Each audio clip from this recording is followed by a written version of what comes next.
இரு மாவட்ட பிரச்சினை காரணமாக வீடு கட்ட முடியாமல் அவதிப்பட்டு வரக்கூடிய மக்கள் எந்த மாவட்டத்தில் இருக்கிறோம் என்று தெரியாமல் பல ஆண்டுகளாக குழப்பத்திலேயே வாழ்ந்து வருகின்றனர்.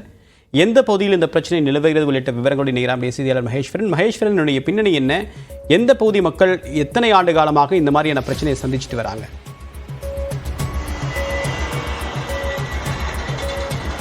நிச்சயமாக தேவப்பிரியன், தூத்துக்குடி மாவட்டம் கோவில்பட்டி அருகே உள்ளது இளையசந்தல் குறுவட்டம்.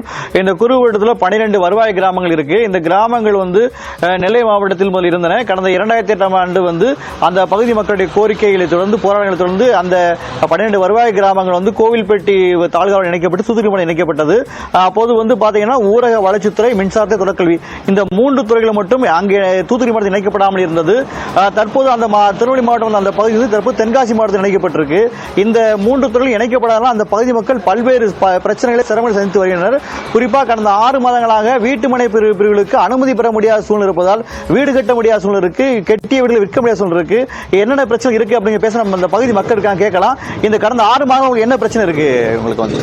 கடந்த 6 மாத காலமா நாங்கள் வீடு கட்ட அப்ரூவல் கேட்டும் கொடுக்க மாட்டேங்க. தென்காசி ஊரக வளர்ச்சித்துறையிலிருந்து என்ன காரணம்னு கேட்டால், இது அப்ரூவல் ஆன்லைன் ஆனதுனால தூத்துக்குடி மாவட்டம் வருது, நாங்கள் தென்காசி மாவட்டம் எப்படி கையெழுத்து போடுறது அப்படின்னு சொன்னாங்க. கடந்த திங்கட்கிழமை கோவில்பட்டி வருவாய்த்துறையிலிருந்து தமிழ்நாடு கர்நாடக மகாசங்கம் மூலம் அனு கொடுத்தோம். அதுக்கு பிறகு அவங்க ஃபார்வர்ட் பண்ணி என்னன்னு கேட்கும் போது இன்னும் எங்களுக்கு சரியான தகவல் இல்லை.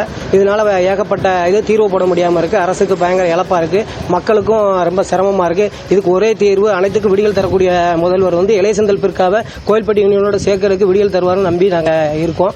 கூடிய விரைவில் விடியல் தரணும்னு கேட்டுக்கிறோம்.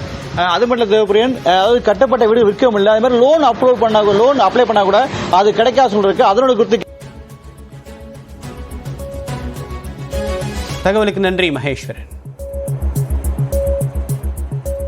காங்கிரசின் தேர்தல் அறிக்கை பட்ஜெட்டில் காப்பி அடிக்கப்பட்டிருப்பதாக ப. சிதம்பரம் குற்றம் சாட்டிய நிலையில் நல்லது எங்கிருந்தாலும் எடுத்துக்கொள்வதில் என்ன தவறு என்று தமிழிசை சவுந்தரராஜன் கேள்வி எழுப்பியுள்ளார்.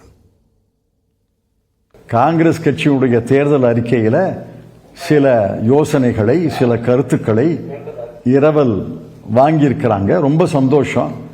இன்னும் கேட்டிருந்தா இன்னும் தாராளமாக கடன் கொடுத்திருப்போம். இந்த கொள்கை ஏற்று மகிழ்ச்சி.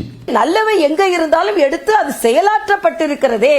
அப்ப இவங்க பேப்பர்ல இருக்கணும், இவங்க 5 வருஷம் எதுவுமே நடைபெறக்கூடாது என்று சொல்ல முடியாது அல்லவா?